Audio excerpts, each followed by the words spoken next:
welcome to the Crooked Letter Sports Podcast, the show about Mississippi sports and the folks who play them. I'm Tyler Cleveland from Scorebook Live, Mississippi, joined as always by my co-host and partner in crime, Rick Cleveland of Mississippi Today fame. Dad, how was your weekend? Weekend's fine, baseball, golf, good food. What else is there? I mean, it sounds like a way of life. Yeah.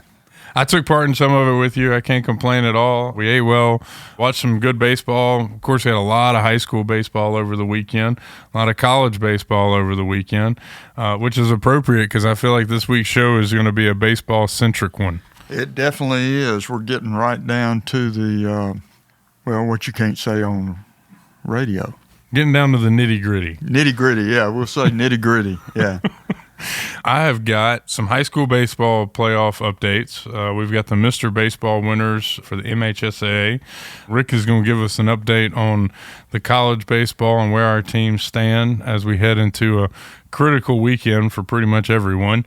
So, Dad, why don't we start there? A lot of big college baseball last week. It seems like we've got tiers here. We've got teams that are for sure in the tournament, teams that can get into the tournament, and then teams that have to work their way. Can you kind of just give us a rundown? Well, the Mississippi team that's definitely in the tournament is Mississippi State.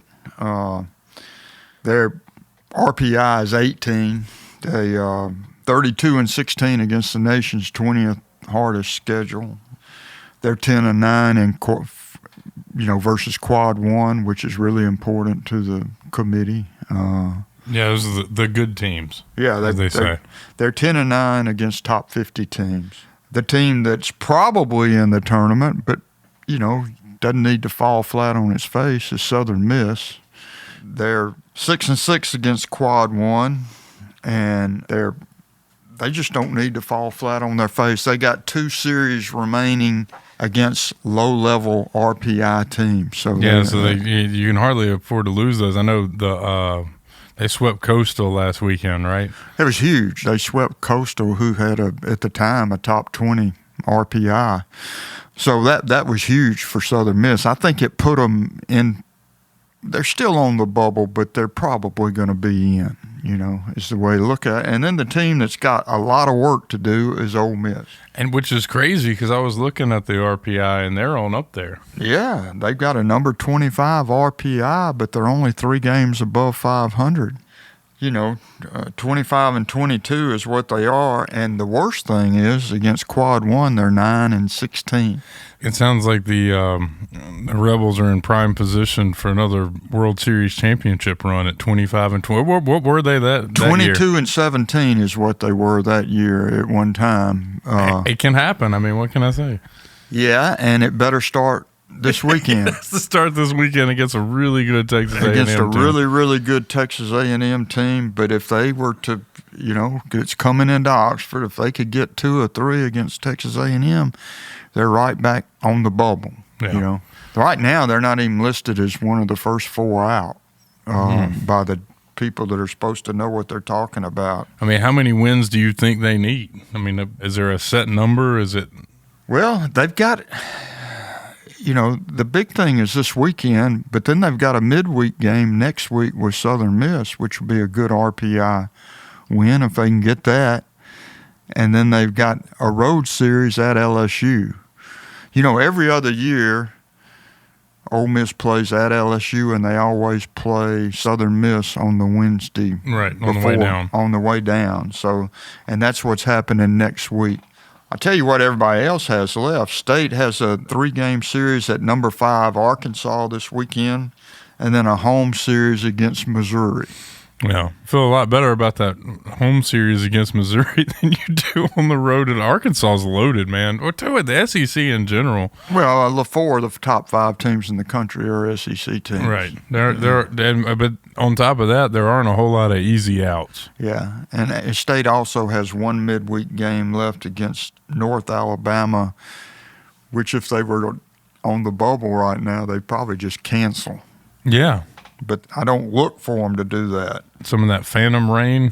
Yeah, and what Southern Miss has left is a road series at Arkansas State and a home series with Louisiana Monroe with a midweek game against Ole Miss in between. Yeah. You know what? Ole Miss definitely is one of the best 64 teams in the country. Let's face it. There's no question about that. But they're also 9-15 and in 11th place in a 14-team league. You got to draw the line somewhere. But that's what we're looking at, college baseball in the state. I think it's one thing that just hit me like a brick this weekend is that we've got 3 first-round draft choices who are from the immediate Jackson area. Yeah.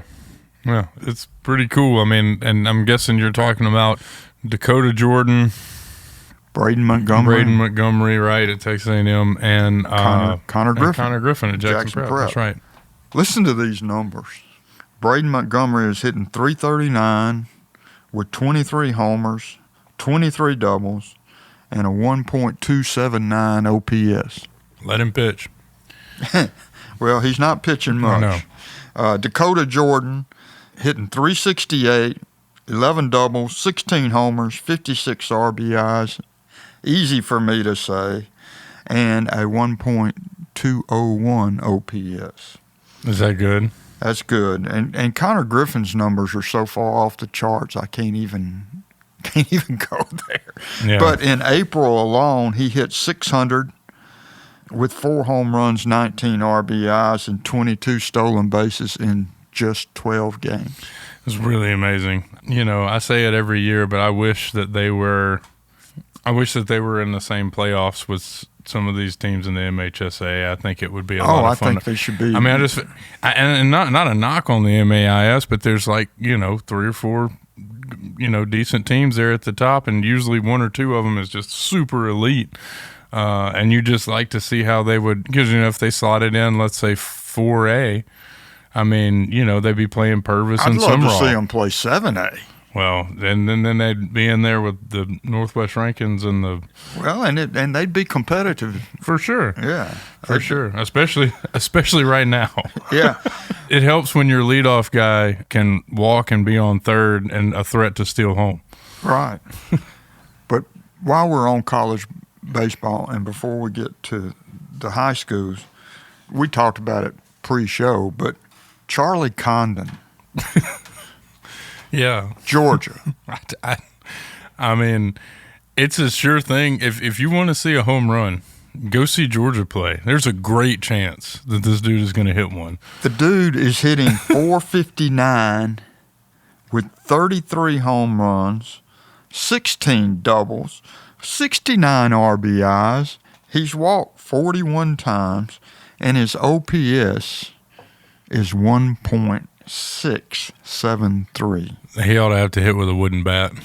This past weekend against Vanderbilt, when he wasn't walked, they pitched to him 10 times. He got 5 hits and 3 home runs. And here's the kicker to all that. He was a walk-on at Georgia. He did not have a Division I scholarship offer. He redshirted as a freshman. What is he, like 6'6"? He's 6'6", but he was a skinny 6'6" in high school. Georgia coach got a call, said, you got to look at this guy in Atlanta. And this was during COVID. And so he does go and look at him, and there's just a skinny kid who really swings the bat well.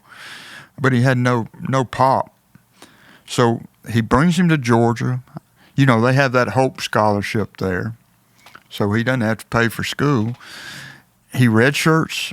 He hits the weight room. He then plays a league, a summer ball in the Northwoods League. And the rest is history. He's going to be a multimillionaire next month. It's good work if you can get it. Yeah. It's good work if you can get it. And those numbers are just outrageous. I mean, that's not – that takes all the drama out of the Golden Spikes, it feels like. I mean, he could hit 40 home runs. Well, he almost – if they pitch to him, he will. I mean, I don't see why you would at this point. Yeah. Also, while we're on college baseball, Delta State – as usual, has gotten hot at the end of the season. As we speak, they're playing in the finals of the Gulf South Conference tournament. Awesome. Well, Good luck to the Statesmen. Fighting Okra. Yeah, I know we don't call them that anymore though. I will. I'm down. I'm down for the change back. I say get rid of the Statesmen.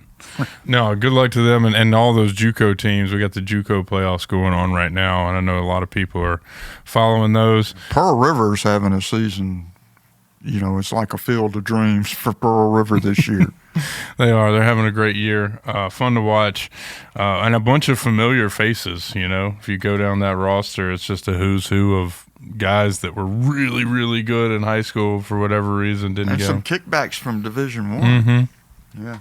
So let's take a look at the high school. Boy, we're recording this on Tuesday morning, and boy, Monday night was really busy. We had a bunch of series wrap up, but we've now got, I think, all but one of the teams that are going to compete in the North and South State Championships.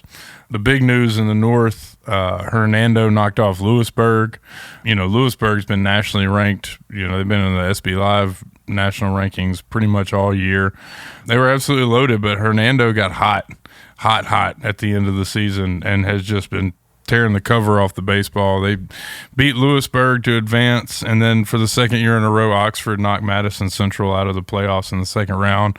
That series, not only did it go to a third game, but Oxford won it 3-2 in 9 innings last night. So two really evenly matched teams. I really thought, Madison Central, they're not as talented as they have been over the past couple of, it would be hard to be, the team like that had Braden Montgomery and Hunter Hines and all those guys. Ross Highfield, Jesus, that was a good team. But they were scrappy, and I was surprised to see them get beat. Although Oxford's great. You love their catcher, Lake Reed, Mr. Baseball winner, just a fantastic player. In the South, it's going to be Northwest Rankin and Brandon, which is always fun. Brandon's got that Walker Hooks, the pitcher who's committed to Ole Miss, and man, he's really come along this season. That's a matchup that those two teams ought to be intimately familiar with each other by now. But two great coaching staffs too, so I'm excited about that. Well, you were going down to high school division by division, and it's like home week. It's ridiculous, man. It seems to be the same every year. The big difference this year was I think everybody kind of expected West Jones to win in 6A South. I'm sure these other teams that are in it didn't. But, they were so good, and they had a great pitcher named Camden Clark who was just outstanding. But anyway, they got knocked out. George County beat West Jones. Wow. Yeah. So it's going to be George County and Pearl River Central in the south, and I think it's Warren Central and Center Hill in the north in 6A, which the 6A has been really competitive. I was talking to you off air the other day about it in, I want to say it was basketball for sure. The best teams were in that 5A, 6A range, which I don't know why that was. And then in 5A, Dad, we've got the team I wanted to talk about was South Jones, the South Jones Braves. They have got a fantastic pitcher named Cole Richardson, and they've got a great catcher named Dylan Causey. I think it's Causey that's committed to Southern Miss, and Richardson is a JUCO guy, but he could work his way. And I may have that backwards. But they're both great players, and I think they'll both end up at Southern eventually. But they got Van Cleve in 5A South this coming week. And then in the north, it's New Hope and Lafayette. So Oxford's going to be busy with high school baseball. Oxford's going to be super busy with high school baseball, and so is the Pine Belt, man. This 4A South matchup between Sumrall and Purvis, it feels like it's an annual rite of passage. We'll see if this is the year that Purvis knocks them off. Purvis is good, buddy. Purvis is good. They got the Parker twins, Jake and JoJo, who are committed to Mississippi State currently, juniors this year. I think one of the brothers won Mr. Baseball last year, and we had, I think, brother that won it last year, which I don't know if I could tell them apart if I was looking at them. Mm-hmm. The other brother was up for it this year, But the winner was Ty Long from Ripley, and they're playing West Lauderdale in 4A North. So, we're looking at a finish there that's either going to be the Mr. Baseball winner and Ripley or West Lauderdale against either Summerall or Purvis in the final. So that'll be good baseball. Yeah, it's great baseball. It's fantastic. I mean, it's as good as you can get in the public schools in Mississippi. It's a lot of fun. Just quickly running down the rest of them, Dad. In 3A, in the north, it's East Webster and Mooreville. In the south, it's Southeast Lauderdale and West Marion, who has gotten super hot here late. In 2A, the only series that hasn't been finalized yet, Clarkdale is going to be playing either Lake or St. Andrews. They're playing their game 3. Like I said, we're recording this on Tuesday. It'll be tonight. So either Lake or St. Andrews against Clarkdale in the south and East Union and Hamilton in the north. In 1A, some familiar names here. In the south is Taylorsville and Resurrection Catholic, who's, of course, played for the state championship 2 years in a row. And then Biggersville and Pine Grove in the north. Oddly enough, the Pine Grove had the 1A Mr. Baseball. Pine Grove's really coming on here. They were really good in basketball, as you famously wrote about their girls' team. Yeah. But Garrick Chenal is the kid from Pine Grove, who's a Mr. Baseball. Go through the players of the year. There's some good ones, man. Like I said, Lake Reed at Tupelo. He's a Northwest Mississippi commit. Camden Clark at West Jones, going to Pearl River. Cole Richardson from South Jones. He is a USM guy, so I did have that backwards. Causey is the JUCO guy, and Richardson is going to USM. Ty Long at Ripley in 4A. Where's he going? Southern Miss. He's a Southern Miss commit, and he's the one that he beat out the Parker brothers. And there's a joke to be made about tons of Monopoly jokes about the Parker brothers. If you're really creative, you could work that into a story. I haven't figured out a way yet. I'll leave that to you. Okay. And then in 4A, Mason McMillan from Mooreville. He's uncommitted, but a fantastic player. In 2A, Landon Harmon at East Union, who's a Mississippi State commit, who's pitched in the state championship already. Fantastic player. And then Garrick Chenal from Pine Grove, who's uncommitted. So we got some good ones out there. Oddly enough, I mean, it was like, I think 3 of the 7 are D1 guys. It was just that kind of year. But 2 of them going to Southern Miss, the other one going to Mississippi State. I think all the rest will end up at JUCOs and will eventually play. That's one thing the Mississippi schools really have going for them, the college.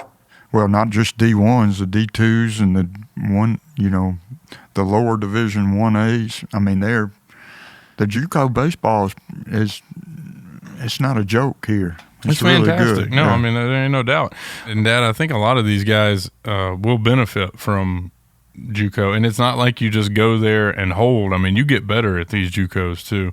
So I think, I mean, there's, for me, it's like a perfectly viable option. And I don't, I hear kids get discouraged, because they don't have like these, big time offers and stuff. And I'm just telling you, man, apparently you can walk on at Georgia. As long as you're 6'6", you can earn millions and millions of dollars. But I think this is a great rundown. I'm really looking forward to those state championships at Trustmark Park. Yeah, it's always fun. I'm looking forward to it too. What are the dates? That would be the state championships are the weekend of the 24th, I think, and then the softball is next weekend, in the middle of next week and through next weekend, and then after that is baseball the weekend after. Of course, softball championships down in Hattiesburg, and we've had those the Miss Softball Award winners were announced Monday, and I just got to tell you, man, you got to go see this girl from Northwest Rankin, Jolie Hayes. She is, she's a Southern Miss commit, but I mean, she's their best hitter, their best pitcher. They are 30-0 in playing a 7A softball schedule. So is that pretty good? It's decent. Okay. It's decent.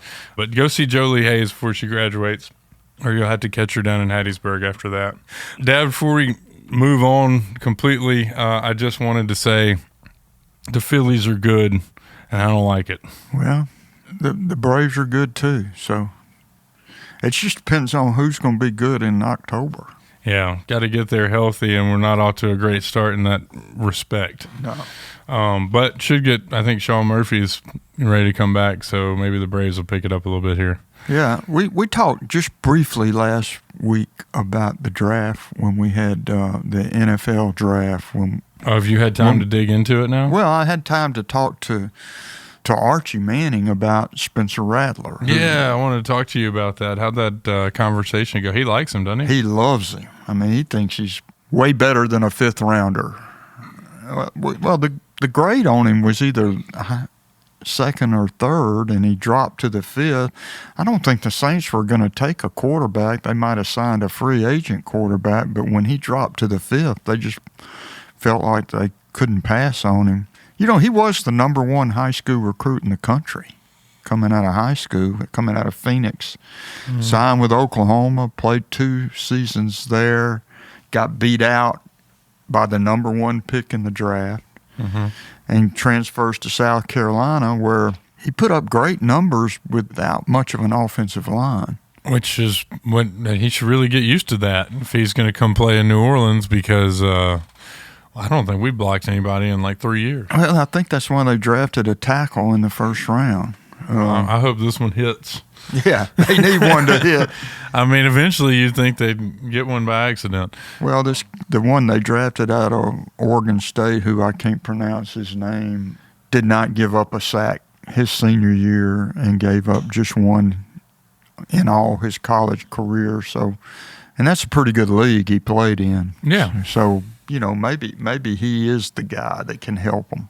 I really hope so. I think that was their biggest issue. It has not been the quarterback position, I don't feel like. And I like Rattler, too, for the record. I think I don't know that he looks like a little Derek Carr clone to me. I mean, they have a lot of the same physical attributes, the big arm and I don't know that there's a whole lot of difference. And if he is going to be as good as Derek Carr is, then that's a fantastic draft pick. Well, if he was Carr's height, he would have been definitely higher. He's only a shade over 6 feet, which would bother a lot of teams more than it bothers the Saints. Yeah. Who used to have a quarterback. Yeah, but that's like comparing, and maybe a little bit of apples and oranges, seeing as how one of them is like one of the 10 best quarterbacks to ever play.